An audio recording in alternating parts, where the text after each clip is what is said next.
As the Bronze Age, sorry, excuse me, as the Iron Age continues, we find that empires develop during this period as well, and that these empires are significantly more stable and powerful than the empires like the Egyptian Empire and the Akkadian Empire of the Bronze Age.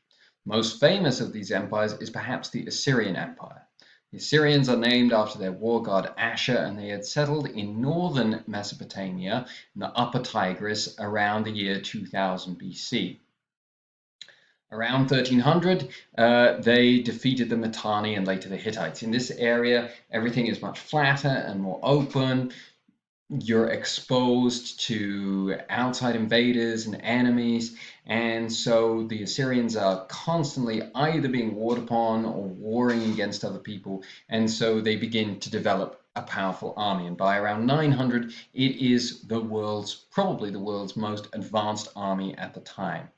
It was made up of 150,000 men, but most of them are farmers that are recruited to fight during the summers, but most of them are recruited every single summer. And so they become very experienced. They also employ the cavalry tactics of groups like the Babylonians, who we spoke about earlier this week, coming out of the north and the east. And they also had a specialist corps of engineers that specialized in building siege weapons used to batter down walls and capture cities.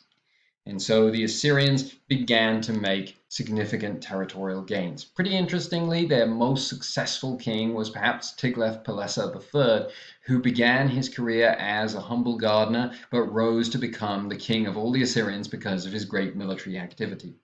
And it was under him that the Assyrian Empire reached as far west as the Mediterranean coast and continued to expand throughout the Middle East. One particularly unpleasant aspect of Assyrian conquest was their practice of deporting thousands of native peoples in order to control these territories. And so all of the men of military age would be deported to a new part of the empire when the Assyrians conquered a new territory. And this is pretty interesting because it shows how, just as we saw with the Egyptians and the Hyksos, there's something about place. The Assyrians, just like the Egyptians, recognize that there's something about place that's associated with your identity, that you are from a certain place, you associate yourself with a certain place, and as long as you remain in that place, under the rule of a conqueror, you're going to remember your earlier freedoms. Even if, as with the Egyptians, this is something that you don't remember personally, that cultural memory will be handed down. And so the Assyrians attempted to break that memory through these very brutal deportations.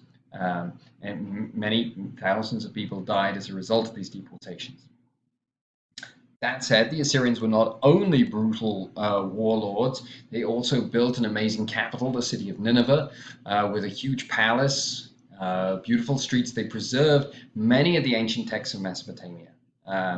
Really, the Assyrians are the main reason why we have the oldest piece of Western literature, the Epic of Gilgamesh, the Code of Hammurabi. So the Assyrians are interested in education, they're interested in literacy, even though they're also carrying out these brutal conquests. And because of these brutal conquests, the Assyrians remained extremely unpopular.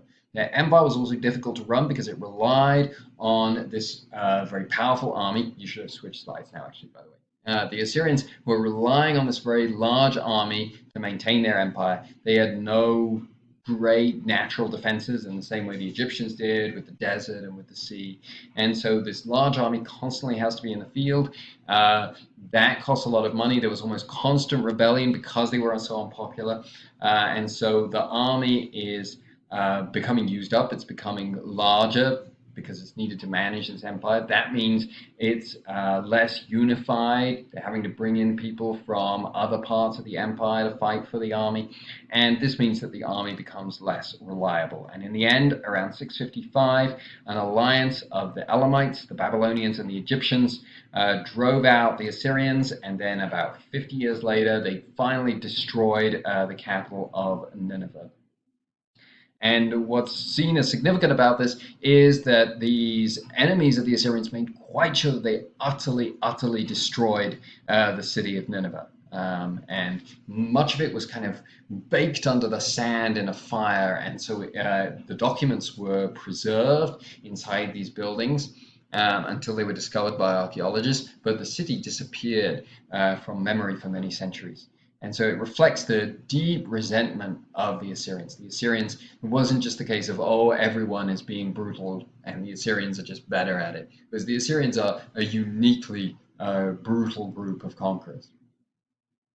Another empire called the Babylonian Empire, this is now the Second Babylonian Empire, otherwise known as the New Babylonian Empire, emerges briefly to fill the vacuum left by Assyria. This is led by the famous ruler Nebuchadnezzar, who appears in some of the Old Testament accounts. And he strengthens the city of Babylon. He builds the famous Hanging Gardens.